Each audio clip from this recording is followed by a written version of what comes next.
watching the most unique automotive channel on YouTube, the Hoosier Garage. Hey everybody, welcome back to the Hoosier Garage. Special episode because we're getting into some newer technology that's quite efficient, especially when we're going to take our old cars on modern highways. It almost is a little bit of a rat race out there when it comes to driving your vehicle, the suitability of it. Some vehicles are better than others. Fortunately, a lot of the Mopars do pretty good. There's a couple things that really need upgrading to use them often nowadays compared to most other cars.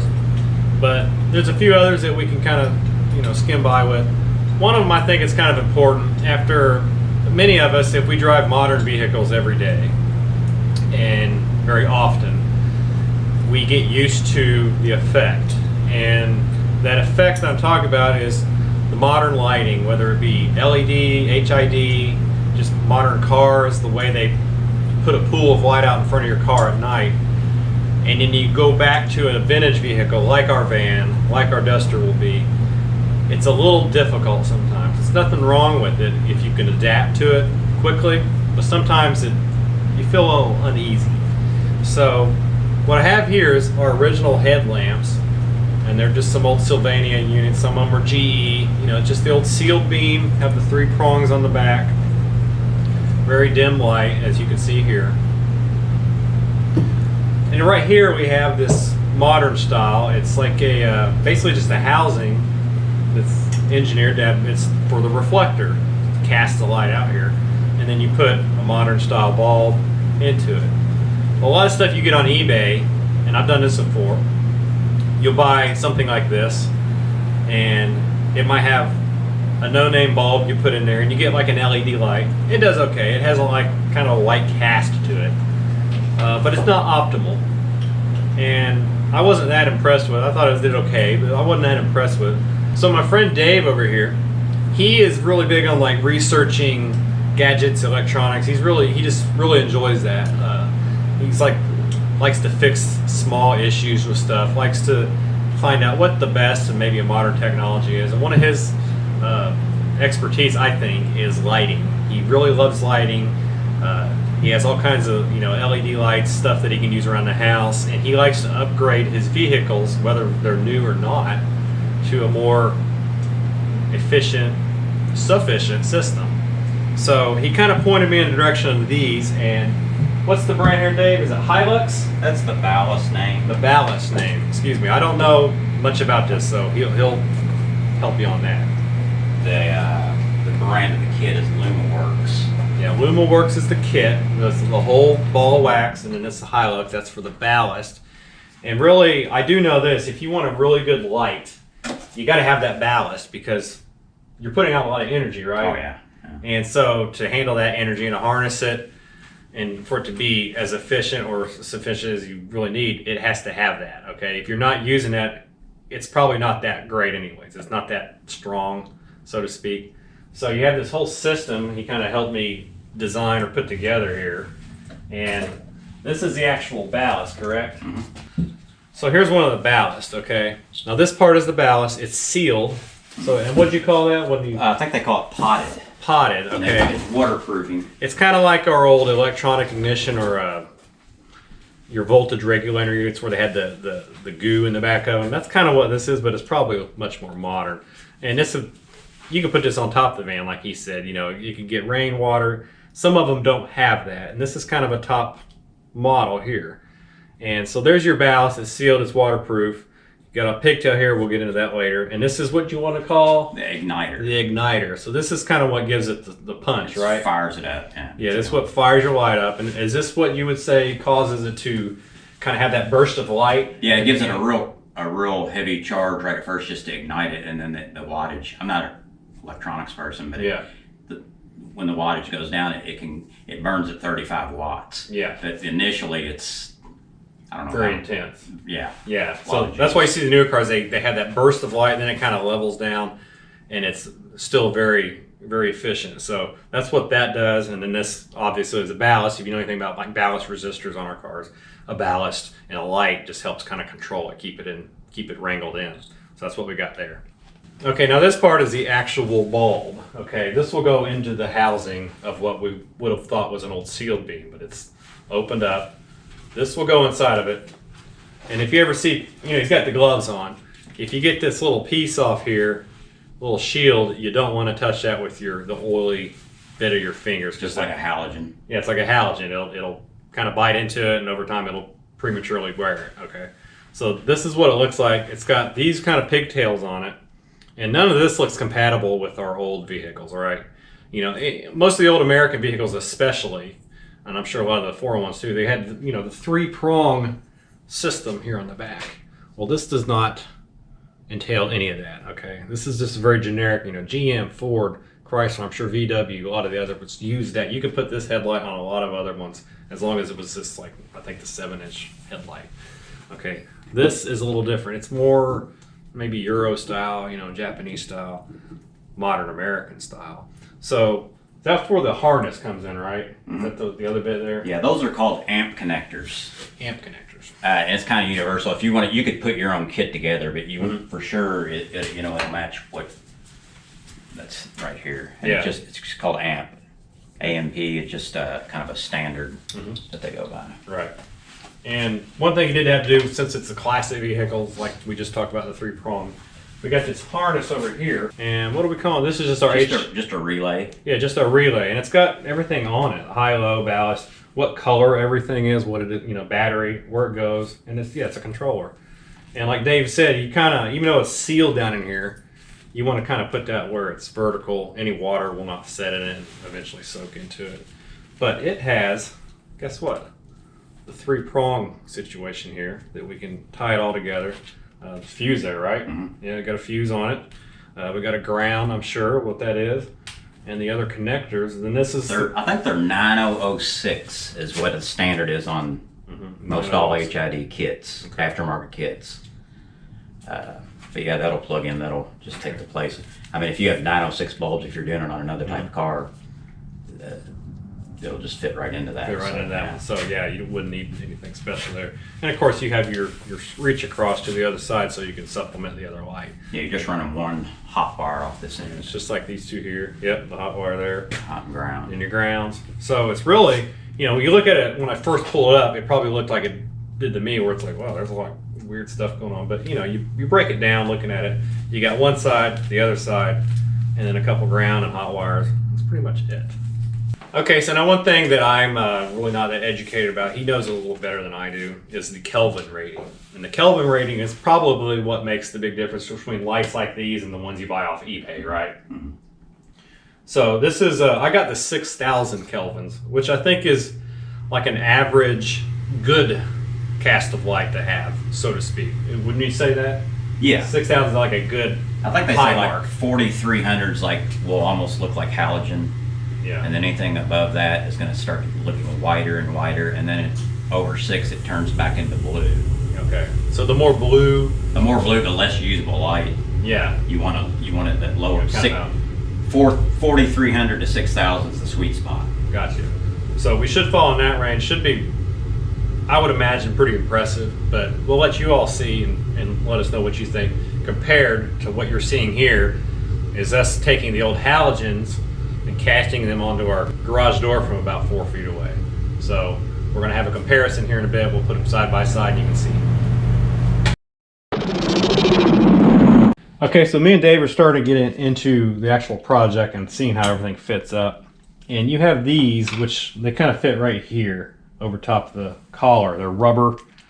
And you always see this kind of stuff on these newer headlights, whether they're LED, whatever, H.I.D. And when you look at this little deal here, this is a light bulb. I don't want to touch it, but it goes through inside there, and that's where you get your light from, right? Well, this had this piece inside of it, and it almost looks threaded. It's not, but it looks threaded. And I'm just pointing this out in case you happen to run into it. I think we've got the fix for it, because we're just kind of making some stuff universal. This is the kit. So for this to go through there, it's really tight, and there's not a lot of give on that. And it has to set around this. See, these little fingers are what set. Yeah, we got this one loaded in there, okay? I already did the trimming on it. And these little fingers will sit down inside of here into their little respective grooves. And then this, when you put it back on over the wires, it should fit over top of this bulbous part here where it kind of tapers down. And it should sit down in there. Well, we cut it out and try to keep it small. You don't want to go crazy because you'd always cut a little more, but you can't add back, okay? So I just cut up where it comes up right as collar. And when he put it on there, it fit right down snug over it. So you have a nice seal on there. Yeah, it's got total seal on it now. Yeah. And I would say if you do make too big of a gap or something, or it's too big, you can run some nice high quality silicone around there and seal your bulb back up. But this one's very snug. I did the same cut here and basically cut this little piece out, which I'm sure this works for something else, just not this. So now he can fix this in here and then feed this right back over the wiring and over this part and down in there. Okay, here we go. Because they look like they're all the same, but there's really a pattern. It's kind of keyed in there, isn't it? Yeah. And that's like a spring. That's kind of like a clamp in that. Boot.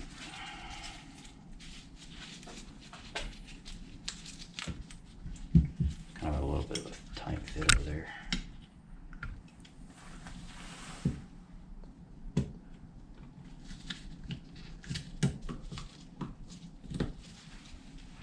And the tight fit's always good because you know it'll go seal down there when it gets down. Water gonna get in that. You might have to kind of get it seated. And a shoehorn it. That's pretty good though. There it is.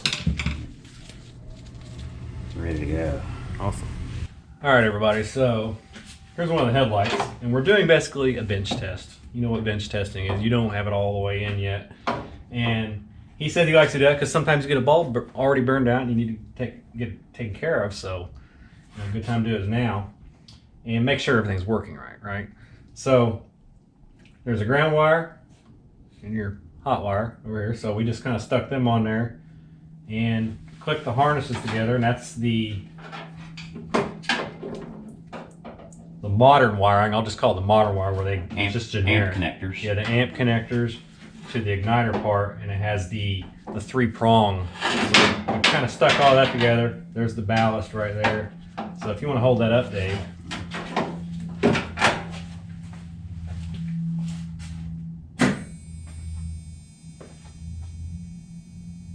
You hear it buzzing there. Now, burst of light. See how it, hopefully you can see it on the camera how the color changed there. And now it's a very, very usable light right now. Let me put the camera on the garage door. So you see that there, and at least as I'm filming this, as I look at the lens or the screen, this looks very accurate the way it looks in real life.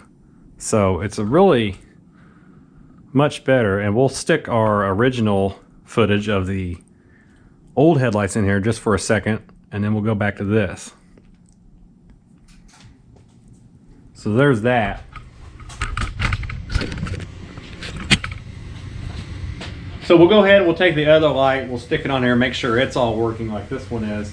And then I'd say if that goes good, then we'll go ahead and just start wiring all this in here, or looming it up inside the van to where it needs to, and I'll figure out where to fasten everything up later, but we can get it in here where it's actually in the van and we can flip it on in its rightful position.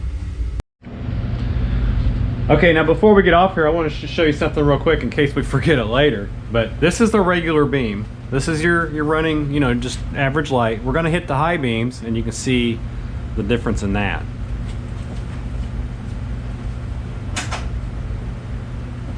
So you see it really fills out. It kind of squares out that whole section there. Spread there, and it's got a nice cutoff too. And you got to think, you know, if you're not that impressed by it, you go, well, think about your trajectory of light. You're starting from here. It's like shooting a gun. By the time you shoot it from here to here, when it gets over here, it could be way off. So, you know, shotgun blast. Yeah, shotgun blast. So by the time you get several yards out, this has put out a really nice scatter of light, and we'll have to show you that as well. Big difference. And let's give it a try.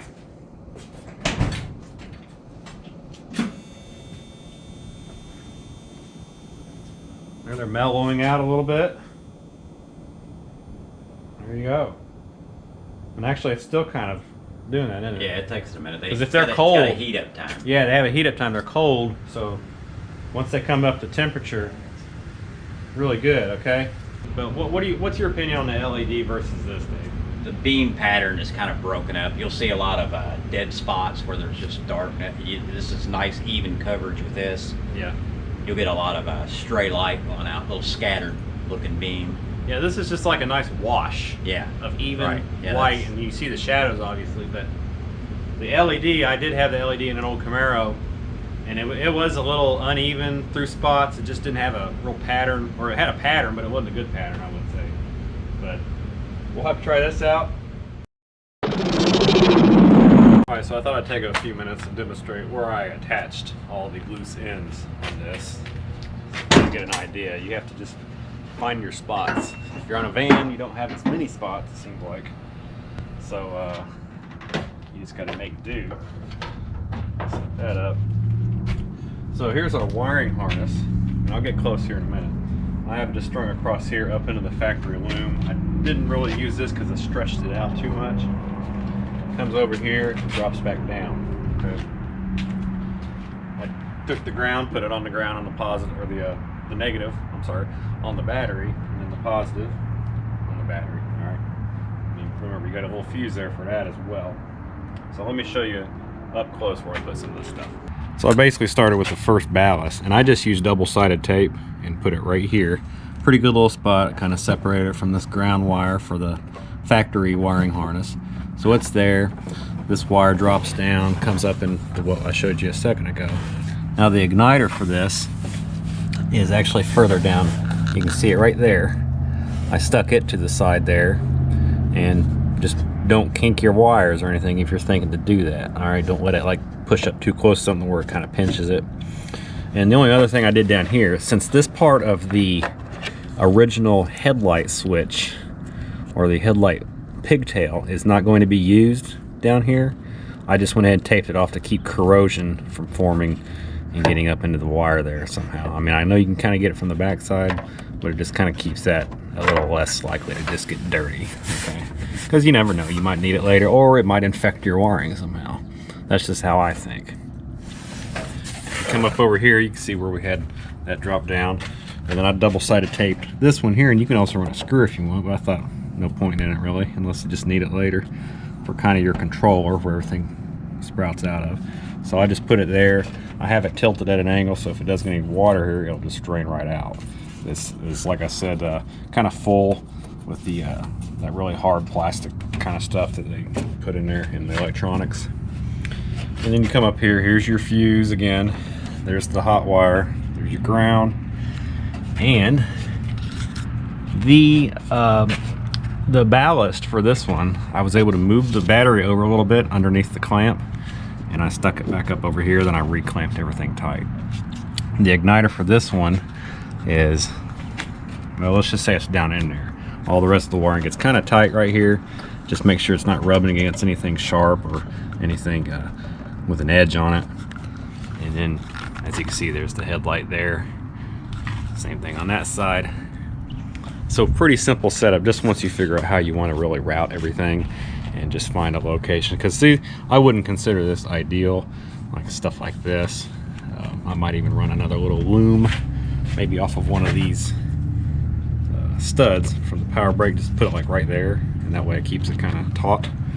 So, you know, not ideal for this application, because I would figure most people, they figure it's on a little bit narrower chassis. This van or a truck is going to be a little bit wider, so that's why it just seems a little short, but there is slack and everything. These wires are a little short, so you have to kind of compensate for that. They don't extend like the other ones do, and the same thing there. So we'll show you next us going down the road at night. Now, my apologies, but one thing I didn't think to do is get film of it on the road with the old headlights. You can actually do that, swap it back really quick without taking all this out, but I ain't gonna bother with that. A lot of you know what the old headlights look like from the perspective of windshield driving down the road and how faint they are.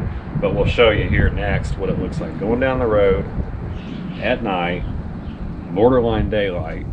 It's amazing. I took it out last night, and it was like so.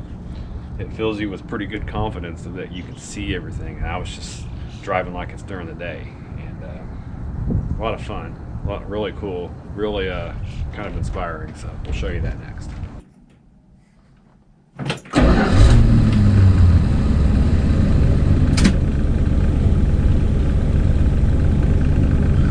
All right, here we go. And you see those headlights, how they fired up, then they kind of calm down for a second, and then the light tone kind of changes, more of a white, usable light, I guess you could say.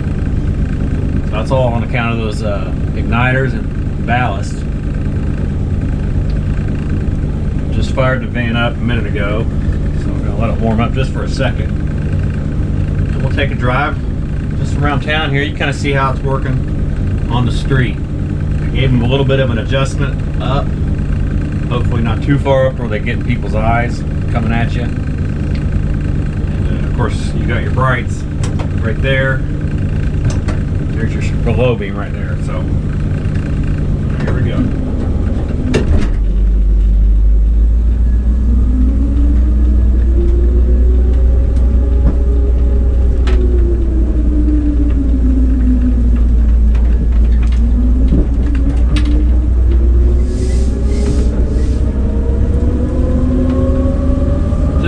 February, and it's about 8:30 right now, so the sky is as dark as it's going to be pretty much for the rest of the night. So there's no peaking sunset or anything, so we have a pretty accurate look here at the lights.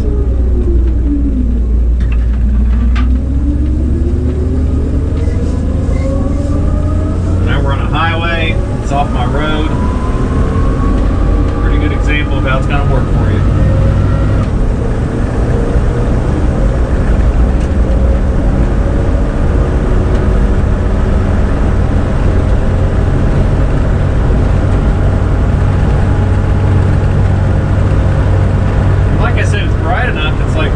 Confidence inspiring. You just feel like you can see really good. It's always kind of a challenge in some of these old vehicles since you get used to the new stuff. So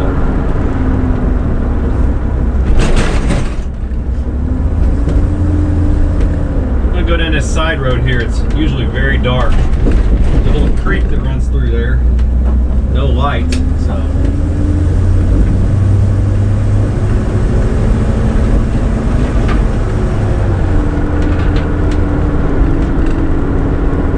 High beams on there. Pretty good. Then back to our standard beam. They got the little eyelets, kind of look like eyelashes. But driving it, it's not like annoying or anything. You notice them, but it's not a big deal.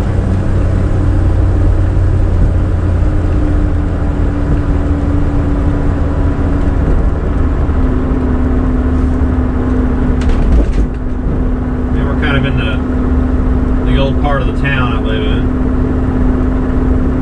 There's plenty of lights in the street. Our lights aren't washed out by them or anything.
Excuse the windshield. It is the old windshield we pulled out of the junkyard there. So we have the delamination going on around the edges. If you see that hazy look, and then there's just the natural scratches you get in something this old. May have been a little bit abused, but it'll do now until we get a new windshield in.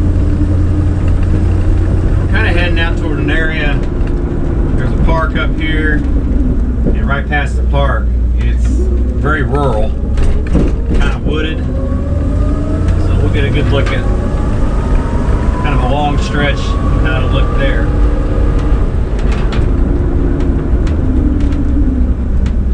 I'm going to try and have the information posted as we're doing this video, what each of these components are that we had to get, because it's a kit that you order.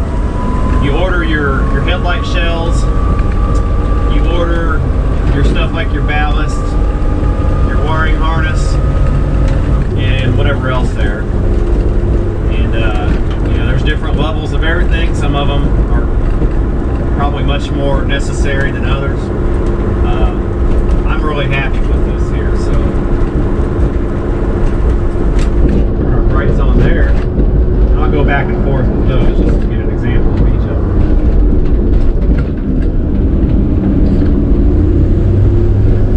We're on the brights right now. Get on a little bit. Back to standard.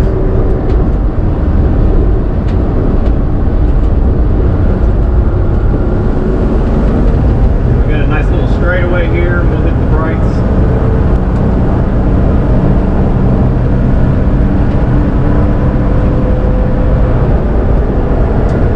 Going back.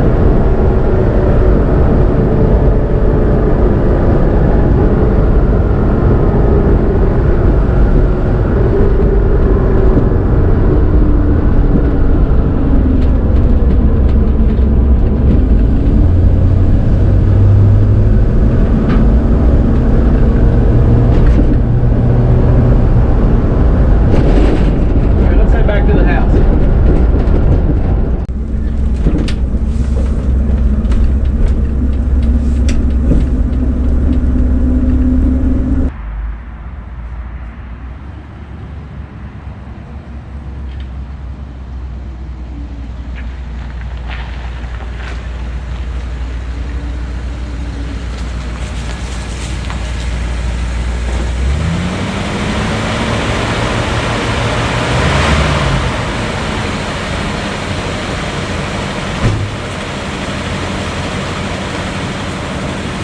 Alright, so there you have it.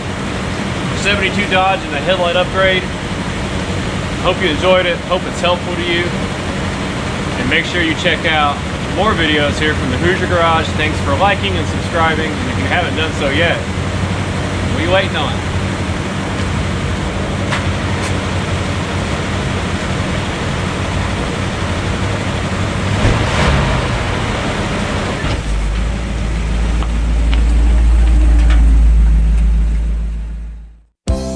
Thank you for watching the Hoosier Garage.